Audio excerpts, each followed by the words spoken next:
ఇది నాటు మూత. సున్నంలో నానబెట్టింది కాదు ఇది.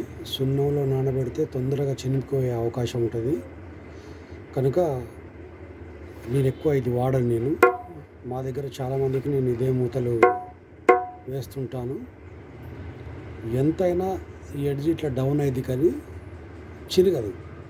అదే వైట్ అయితే కంపల్సరీ ఇట్లా ఇక్కడ నుండి ఇటు దాకా చిరిగిపోతుంటుంది. శృతి కూడా బాగానే ఉంటుంది.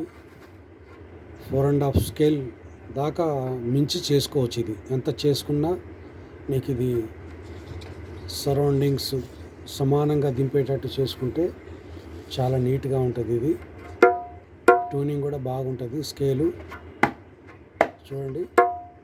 ఈ ఖమ్మం జిల్లా కొత్తగూడెం, భద్రాద్రి కొత్తగూడెం, ఖమ్మం ఇల్లందులో నేను వర్క్ చేస్తుంటాను. ఇది చూడండి ఎంత నీట్గా ఉంది.